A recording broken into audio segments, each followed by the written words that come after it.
வணக்கம் மக்களே, நான் குணா. சந்தானம் ப்ரோ அவர்களுடைய நடிப்பில் வெளியே வந்திருக்க பிரேமானந்த் அவங்க இயக்கியிருக்கக்கூடிய டேர் டெவில் நெக்ஸ்ட் லெவல் இந்த படத்தோட திரை விமர்சனம் தான் பார்க்க போகிறோம். இன்றைக்கி பார்த்தீங்கன்னா மே 16, இன்றைக்கி தான் முத நாளே போய் பார்த்துட்டு வந்தாச்சு. டேர் டெவில் நெக்ஸ்ட் லெவலும் பார்த்தீங்கன்னா இதுக்கு முன்னாடி பார்த்துருப்பீங்க, பார்த்தீங்கன்னா தில்லுக்கு தொட்டு அதே மாதிரி ஜானர் தான், சேம் கிட்டத்தட்ட அதே தான். இதில் எப்படி போயிட்டு அதில் வந்துட்டு வீட்டுக்குள்ளே மாட்டுவார், இதில் போய் ஒரு கப்பலில் மாட்டுறாரு. அது எந்த கப்பல்னால், இப்போ நம்ம சென்னை டு பாண்டிச்சேரி கார்டெலியா க்ரூஸுன்ட்டு ஒரு கப்பல் லான்ச் பண்ணியிருந்தாங்கள்ல, அந்த கப்பலில் போய் மாட்டுறாரு. எப்படி அங்கே போனார், எந்த பேய் அவர் அப்படி அங்கே மாட்ட வச்சது, அங்கே என்ன நடந்தது, அதை வந்துட்டு சுவாரஸ்யமாக நகைச்சுவையோடு காட்டுறது தான் இந்த டேர் டெவில் நெக்ஸ்ட் லெவல் திரைப்படம். பார்த்தீங்கன்னா நகைச்சுவை நல்லாவே இருக்குது, ஆரம்பத்துலேருந்து முடிவு வரைய. ஒரு சில காட்சியை தவிர்த்து மீதி எல்லாமே நல்லாயிருக்கு. சப்டைட்டில் நகைச்சுவை ஒன்று வரும், அது கண்டிப்பாக எல்லாருக்கும் பிடிக்கும்னு நினைக்கிறேன். எனக்கு பிடிச்சிருந்துச்சி, எல்லாருக்கும் பிடிக்கும்னு நம்புகிறேன். மற்றும் இதில் பார்த்தீங்கன்னா நம்ம கௌதம் வாசுதேவ் மேனன் நடிச்சிருக்காரு.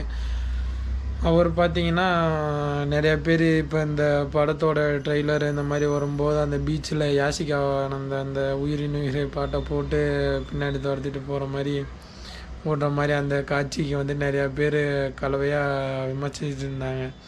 இப்போ இன்னும் இவருக்கு எவ்வளோதான்ப்பா கடன் இருக்குது, இந்த மாதிரிலாம் நடிக்க விட்டாங்க அப்படின்ற மாதிரி கொஞ்சம் பரிதாபகரமாக இருக்குது இவர் நிலமன்ற மாதிரி இது பண்ணிகிட்டு இருந்தாங்க. கொஞ்சம் எதிர் விமர்சனமும் வந்துட்டு இருந்துச்சு.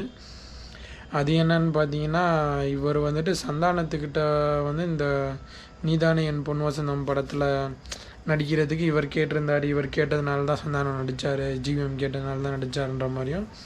இப்போ சந்தானம் வந்து ஜிவிஎம்கிட்ட அதே மாதிரி கேட்டதுனால அந்த நன்றி கடன் மாதிரி அப்போ அவர் கேட்டதுக்கு இவர் நடித்தார், இவர் கேட்டதுக்கு அவர் நடித்தார்ன்ற மாதிரி வந்திருக்கு. இருக்கலாம், இல்லாமலும் இருக்கலாம். நமக்கு அதை பற்றி பெருசாக தெரியாது, அதை பற்றி நம்மளுக்கு கவலையும் கிடையாது. ஏன்னா ஊருக்குள்ளே இந்த மாதிரி ஒரு பேச்சு போயிட்டுருக்குன்றக்காண்டி சொல்கிறேன்.